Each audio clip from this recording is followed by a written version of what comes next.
off in the first leg, and Volker makes a good start. For a kind of tardy start from Hagberg, and he drops slightly back. Coelho's still in third. He's going off in order, 1, 2, 3, 4. Volker has a nice bit of breathing room, and in fact, around the Rhino's action behind doesn't really matter. The top 6, top 5 got off fine, and then in 7, Rhino's got through to 6. But let's look at the front. Volker very quick off this down one. He's much quicker at the start of the race than he was in the practice final. Don't know if they changed the car, but he's managed to get himself a nice little gap. And in fact, more importantly, there's a nice little gap from Hagberg back through to Coelho. So they've actually stretched out. They were nose to tail in the practice final. Now Hagberg now working himself in. Last lap round he lost about 9/10, but he knows it's a 5-minute race. You have to play the tyres. It's incredibly hot now, so there's going to be tyres going to come in and go out. But it's Volker with the Iacoma leading Hagberg in the X-ray. And we are now just 50 seconds down, and they completely drop Bruno. And I'm just wondering if Bruno's going out on old tyres for this one. I wonder if Bruno's going out on old tyres for this one. He's dropped so far off them compared to what happened in the first heat. And Hagberg now beginning to get closer and closer and closer. So my feeling is that Bruno's gone off on old tyres, thinking I can get third anyway, whatever happens. And I'll use my tyres. I had one run on them last night, and then I'll have a set of new tyres for the next heat. Hagberg now getting close to Volker. This is where the battlers go around the Rhino. A minute and a half down, almost 3.5 to go in this first leg of the A final of the 1/10 touring cars.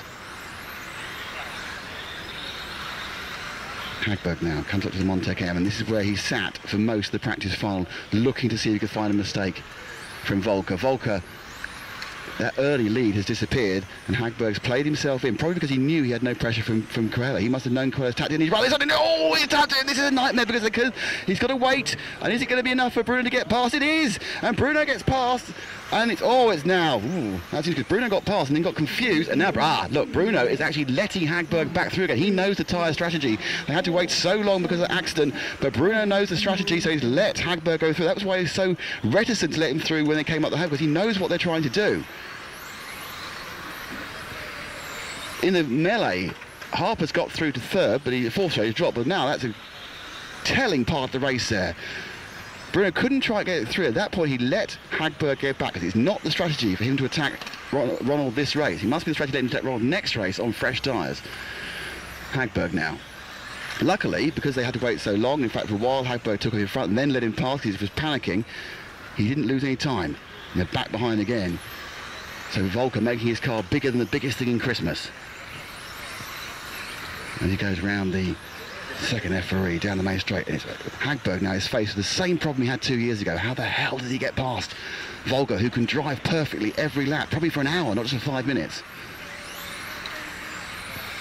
What is he thinking of? Where do I go? He's tried once, didn't work. Looking a bit wide line into the Team Durango D, looking to see where he can hold a same sort of speed. Now he's going to look to push hard. The job which Coelho does is trying to hold back Harper. He's going okay at the moment, but Harper has more speed than Coelho as well. And now it's up the side. Just sitting on the apex. Volker is just sitting on the apex with 1:40 to go, 3 minutes 20 gone. First person to pull out his car 8 of Oliver Bultnick, but that's a bit late really to gain tyre advantage. Down straight again into the Durango D. I think Hagberg could wait all year for a mistake. He's got to force the mistake from Volker, but Volker is just running the lines. These guys do thousands and thousands of laps. They know what they're doing. They know how to drive. It's only the nerves that's going to stop them, and there's not many more nervous when it comes to the European final than Volker. He's admitted he's been upset with some of his final drives in other events this year. But he won't be upset with this one, because so far he's absolutely closing Hagberg down. There's no chance at all. Coelho is struggling to keep Harper behind him because he's on old tyres, Harper on new tyres. This is where it happened last time.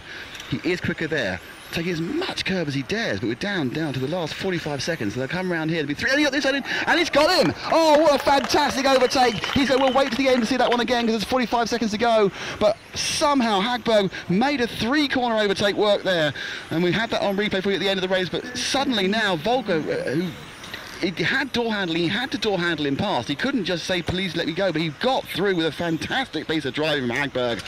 And this looks like he's going to take the first leg for X-Ray. The next leg, though, he's got to fight off Bruno Coelho with fresh tyres. What happens there tactically now? And they're coming now around they're going to do one more after this, so Hagberg just has to drive this carefully. So one more lap. Coelho's still in third, but Hagberg finally made that move, got through right at the last minute. Fantastic performance indeed there. That was a superb four-corner day. Volker must be so spitting feathers up there.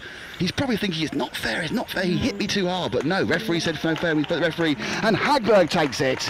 Volker second, Coelho third, Harper fourth, Viljomi Kutoven is in fifth, Reinhardt. Let's see that major moment again. We've got two moments. Let's go. VRC Pro replays moment one. This is when it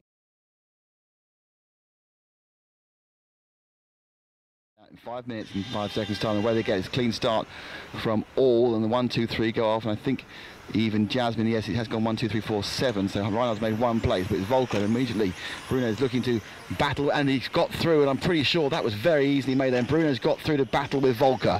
So it's Volker from Coelho. Bruno on new tyres, Volker on old. Hagberg made no attempt to prevent Bruno getting past, and now he's playing rear gunner to Harper and the others, but we're concentrating on first and second, and already now the problem that Volker had facing an X-ray on the same tyres is, and straight up the inside goes Coelho. Those new tyres working well, and Volker's car looks really unpleasant actually. He's washing out, so perhaps he's waiting to get the car to come to the second, third and fourth again. So Bruno made that look so easy, but it is really like taking candy for a baby on these new tyres, giving 0.3 of a second, and it was a third of a mistake by Volker, and suddenly at the inside, but now Volker under huge pressure from Hagberg as well, and Hagberg under pressure from Harper. Harper looking really good on the old tyres, and Jasmine behind him. So it's Jasmine in 4 who's pressurising Hagberg, and the 5 of Harper behind him as well. So the Como Volker, white and the sort of wasp colours, the all green and white car of Hagberg, and then it's the mainly blue machine of Jasmine. Now the white car of Reinhardt's in play in second, third, fourth, and Reinhardt now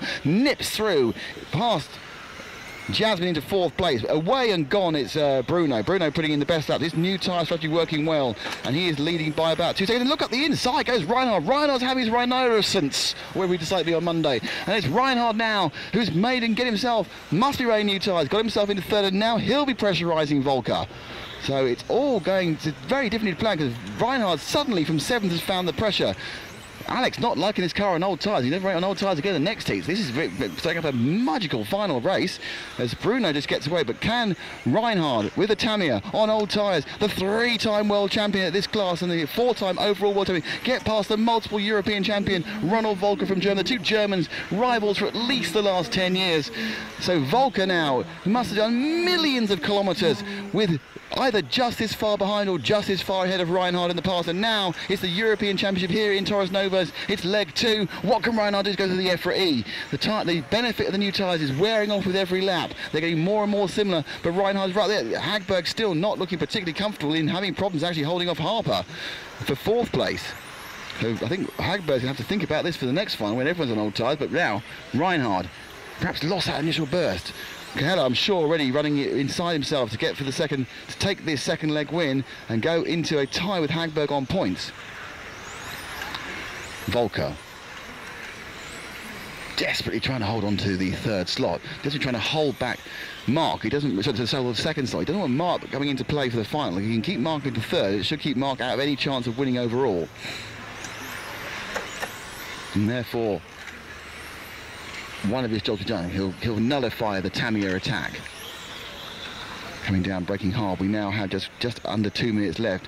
Coelho happily away in the lead by about 2.5 seconds. That's a great come. And looking at the other Rhino, and suddenly all the experience of Reinhardt, he's as close as he can possibly be without actually touching Volker. Now is Reinhardt going to go aggressive? Get to the inside again. This is a place where Volker's looked very vulnerable through the Durango D. In many ways, Reinhardt almost had it done, then backed out. And what's happening, as you can see, is Volker's backing up the field because suddenly Hagberg now is on the tail of Volker, and we can see that it's Elliot Harper as well. And Hagberg makes a mistake, and Harper hits him. I don't think Harper can have to wait for that because Hagberg made a mistake. Harper comes through. It's Jasmine, sorry, and Harper comes through together into 4th and 5th. Hagberg drops to 6th, but it's obviously he's got to win the bag. He can forget about this one and worry about leg 3. Down to the last minute now, and Coelho away and gone for X-Ray's second leg win, but no overall decision. That new tyre's working well for him. He sprint down and looking at it very closely. Reinhardt comes up, he turns around, he's now looking all over the back of Volker. Can he make that push? So they come down straight, just got so close there, they put the power on. They come around now, they'll have 2 more laps, possibly 3, and suddenly a little gap operates up, just a little minor half mistake, and the battle is still raging between Jasmine and Harper for 4th. But suddenly Volker's got away. I don't know what happened 2 laps ago, but suddenly Volker has got away, and Harper gets past Jasmine for 4th. But what was a close battle has gone. Let's go and find our leader, who's coming around the end of the lap. He's the all-white car. It's Cahello. This is his last lap, his victory lap at his home track to take leg 2 and take us to a 3-leg A final. Second now, and quite comfortable with Ronald Volker. His second second as such. Reinhardt hits 3rd. That's the end of his challenge. Some of the cars are really suffering the back end of this run, and there goes Cahello, winning that one. Takes leg 2. Volker 2nd. 3rd is Reinhardt, 4th is Alex Hagberg. Now, it's a clean start for all 3. Jasmine quite careful not to take Bruno out at that point, so obviously they're working on a lovely start again, launching away. Great start for Volker. We've seen this before. Now, is Hagberg going to hold Bruno up and let Volker get away is the question. Because Hagberg's slow at the start. Bruno definitely quick at the moment, so we should be on 2nd and 3rd. That's where the battle is. 2 X-Ray drivers. They come around the switch. Volker has got away well in the 2 previous, and then Hagberg settles himself into it and begins to make the lead back again. But it was a very, very good start. He had a 4/10 lead after the first one, and I think that's got it better. So that time round, Volker 15-1 and 15-3 for both the 2 X-Ray drivers in 2nd and 3rd. So Volker still pulling away, but of course we know that in 5 minutes there's a huge amount of tyre life going on. Hagberg knows if he comes 2nd and Volker does not beat 5:08, but Volker's forecast is currently better than 5:08. It's a dangerous game. Volker needs to start getting closer. Hagberg getting close again. Volker then 15-0. Hagberg 15-2. 15-2 for Cahello. So the lead for Volker is 1.1 seconds. Lap round again. 15-2, 15-2, 15-4. So beginning to eke the speed up. Hagberg. Still, Volker has a time that will take him, with this win, to the European Championships. There you go. So Hagberg now in 2nd, right in the middle of a sandwich. Cahello dropping off slightly. Volker comes around, looking in the complete control that only Ronald can. He's not under pressure yet, but you can see now, inch by inch, Hagberg come back to him. We're a minute and a half down, 3.5 to go. That time round, 15-2-7, 15-2-2 for Hagberg as they come to the Montec hairpin. It's only 500s, he needs to find a bigger game than that. He has to take 2 bites of cherry into your I&O there for Hagberg in the green car. It's the blue with the wasp down the side for Giacomo for Volker in the lead, and the 3rd place car is all white because he's changed bodies this weekend for Bruno Cahello. But now that one time round 15-3, 15-2, 15-1. So the X-rays begin to pick up speed as the tyres get older, and you can see that Hagberg knows he's got his prey. And Volker has now dropped off the predicted time of 15.8.5. So at the moment, a 2nd will give Hagberg the championship. He doesn't need to overtake. Volker's lap there was a 15-2 and a 15-2 for Hagberg. So Volker will, at the moment, is heading for 2nd. It may well be that even with Hagberg in 2nd, Volker needs to go a bit faster. He's running on older tyres. But this track is different every time. The temperature changes. They come round. That's what it's all about. But then, of course, to spoil it with Cahello. Will Cahello come back to him? Cahello has looked faster in the later end. In 4th now, it's Hagberg. He's got past Jasmine and Harper. Harper in 5th. But ever so inching by inching, you can see as the tyres get more miles on the tyres, closer and closer gets Hagberg. Now, is Hagberg being told the times is the question? Because if he is, A, it's coachable. B, it's going to say, you don't need to overtake Volker. The problem is that towards the back end of this race, and there's 2:13 to go, 2:50 done. If he doesn't get, he'll be backed into Bruno, and Bruno can make the move. Then Bruno can pick up 2nd. He'll be European champion because I don't think that Volker's going to do a 5:10. And Volker suddenly he's on a 5:87. Don't forget, it was a 5:83 was the time for Hagberg. Hagberg, he doesn't want to push Volker on either. So they go through the LRP switch now together. It took them a while, but they're right together. Going 700 a second that last lap was the X-ray of Alexander Hagberg, the European 112 champion, which he won in Slovakia just a few months ago. But the reigning double European champion, well, the last 2 years, he's won 7, I think, in total. Volker now in the Giacomo is looking to hold him off.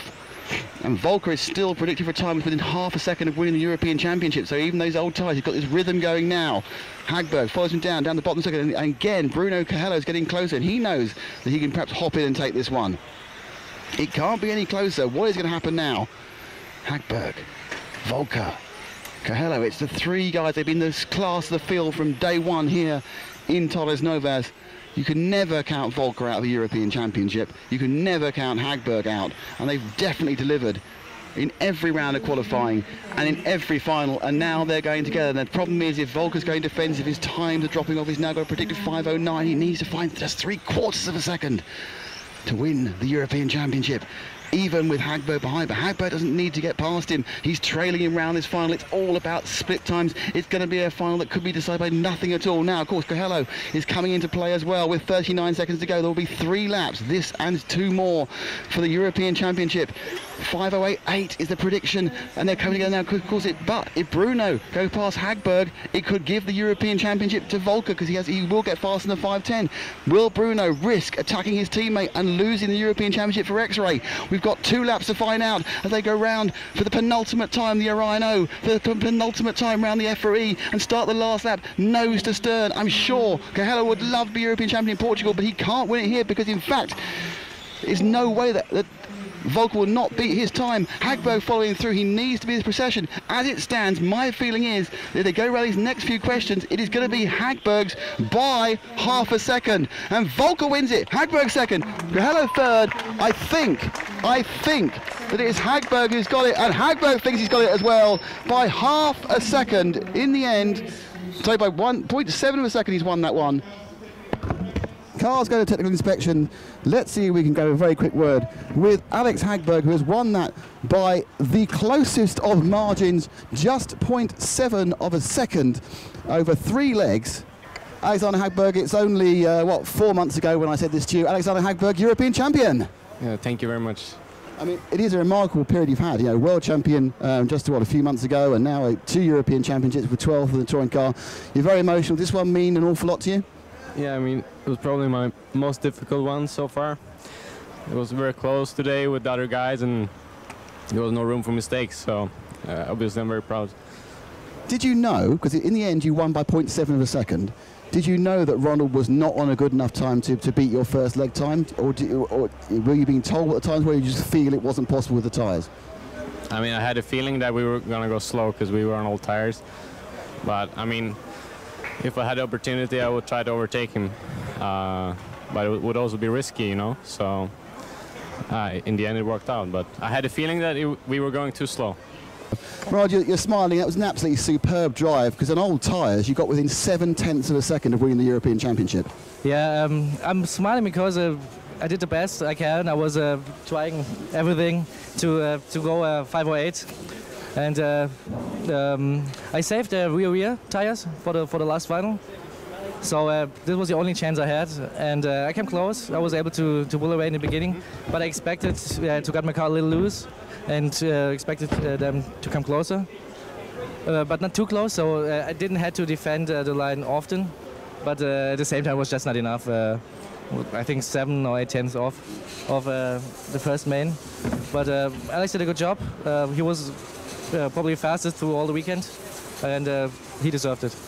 You're a very, very sportive man. Thank you, Ronald. And well, you've got a couple of weeks off now, haven't you? You can have a bit of a relax. When's your next event? Not sure if I go to like an LRP challenge in Rome, but besides of this, I have 2 weeks off for sure. Fantastic. Thank you indeed, Ronald Volker.